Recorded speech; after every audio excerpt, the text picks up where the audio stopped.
Bonjour à tous et bienvenue pour ce nouveau Café La Rep. Donc nous sommes sur le stand de la Digifoire de Pau et notre invité aujourd'hui c'est le patron de la foire, Guillaume Méchain. Bonjour.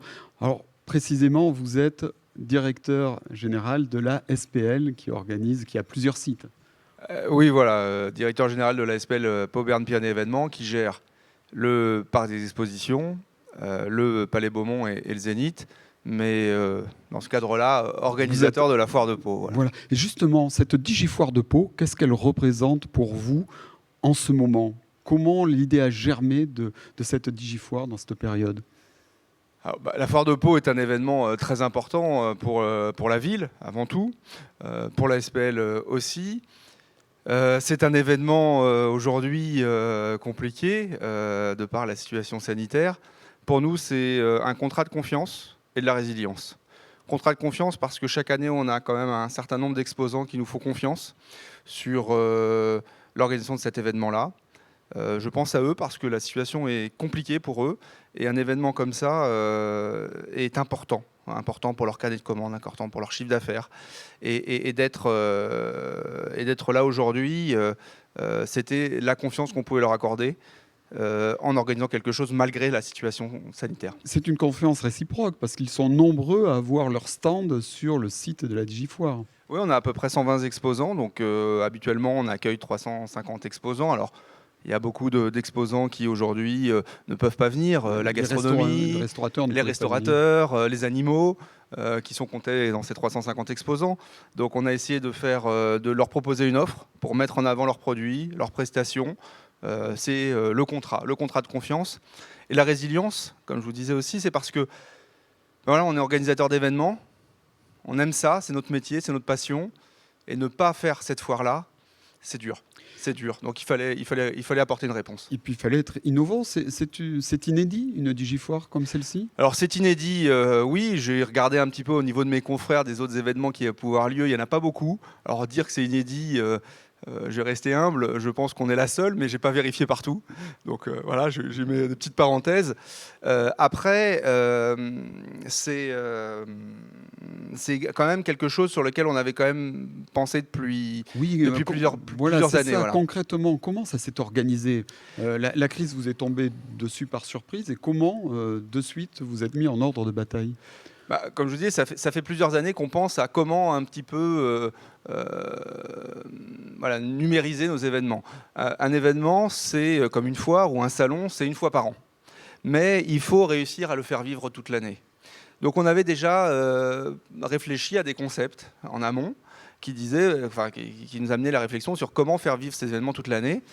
Et la solution digitale était la meilleure solution. Donc voilà, face à toute crise, on a essayé de trouver du positif et des enseignements. On s'est dit c'est l'année où il va falloir proposer cette continuité d'événements en virtuel. Oui, parce que ce qu'il faut dire, c'est que la Digifoire de Pau, c'est du 8 au 18 octobre, mais en fait, ça va durer jusqu'à la fin de l'année. Aujourd'hui, elle est programmée jusqu'au 31 décembre. Voilà. Et puis, on verra comment ça évolue, parce que c'est une première, donc on en tirera évidemment les conclusions, on essuie les plâtres aussi. Et puis, s'il y a une opportunité de la faire durer encore plus longtemps, parce que tout le monde y retrouve son compte, parce que c'est notre rôle, finalement, de créer une place de marché entre l'offre et la demande, si tout le monde y trouve son compte, on ne s'arrêtera pas là. En tant que patron de la foire et donc de la Digifoire, rappelez-nous rapidement tout ce que l'on peut trouver en allant donc sur le site de la Foire de Pau et sur le site digifoire.com. On retrouve tout. La seule chose qu'on ne peut malheureusement pas retrouver, c'est le présentiel, c'est le toucher, c'est l'odeur des animaux, l'odeur de la gastronomie, tout ça. Ça, malheureusement, on n'y arrive pas. Et c'est impossible. Après, tous les ingrédients sont là. On a essayé d'y mettre de l'animation, d'y mettre de l'offre, des bonnes affaires, d'y mettre de la rencontre, d'y mettre du chat avec les exposants. On a essayé de recréer virtuellement tout ce qu'on retrouve sur une foire. Une foire, c'est un assemblage d'un ensemble de métiers, d'un ensemble d'univers. Le village gourmand, l'habitat, la gastronomie, le bien-être, les associations. C'est ça qui fait vraiment la foire. Donc on a essayé de retracer tout ça. Voilà. Et tout cela, on le retrouve avec en plus le salon de l'automobile qui ne pouvait pas se tenir. Et là, vous l'avez greffé, vous avez ouvert les stands automobiles sur la Digifoire. Oui, alors il faut savoir que la foire de Pau, malheureusement, quand on a eu la décision de ne pas pouvoir la faire au 24 août, elle était déjà prête. Ça fait presque un an que les équipes travaillaient sur le programme de la foire de Pau. Donc on avait beaucoup de nouveautés, notamment l'arrivée de l'automobile au sein de la foire de Pau, par du véhicule d'occasion, par des véhicules neufs, puis le salon du véhicule neuf qui avait lieu près une quinzaine de jours après. On s'est dit, voilà, on va faire d'une pierre deux coups, on va réintégrer ce salon du véhicule neuf au sein de la foire de Pau. Et il y a d'autres univers qui étaient présents, les sports nature. On avait un espace senior aussi, beaucoup plus présent par rapport aux autres années. Donc toutes les nouveautés qui étaient prévues en présentiel au mois de septembre. On les retrouve sur le site. Exactement. Alors, cependant, il y a eu quelques événements marquants qui ont été annulés. Oui, de fait, malheureusement, de par les contraintes sanitaires, beaucoup d'organisateurs ont préféré annuler leur édition de 2020. Il y a eu la convention du tatouage, il y a eu quelques-uns. Il y a eu le tatouage, il y a eu le salon de la petite enfance. Le salon de l'habitat. Alors, on est organisateur de la petite enfance. Oui, voilà, le salon de la petite enfance et du cadeau. Il y en a quelques-uns qui sont maintenus. On a eu encore la semaine dernière le salon Pau Game Show. Pau Game Show. Alors justement, c'est une question qu'on nous a posée. Pourquoi le Pau Game Show peut se tenir et pas d'autres salons? Alors après, aujourd'hui, on a la capacité d'accueillir des manifestations qui ne dépassent pas 5000 visiteurs simultanés. Le Pau Game Show aujourd'hui attire un peu plus, sur la durée du week-end, plus de 5000 visiteurs, mais répartis au temps X, non. Donc ils pouvaient techniquement l'organiser, ça s'est très très bien passé. D'ailleurs, je tiens à saluer le courage des organisateurs et puis le bon respect des visiteurs des règles de distanciation. Nous, comme je vous disais tout à l'heure, c'est un assemblage de plein d'événements. On arrive à 70 000 visiteurs sur 9 jours.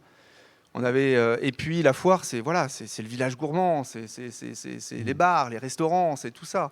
C'est ce qui fait les concerts, c'est ce qui fait vivre la foire. On en a parlé avec Eric Dornès. Et ça, malheureusement, si on n'est pas capable de répondre à ça pour des raisons sanitaires, la meilleure décision qu'on regrette, ça a été en effet de ne pas la faire, ce qui n'a pas été le cas du Toulouse Game Show.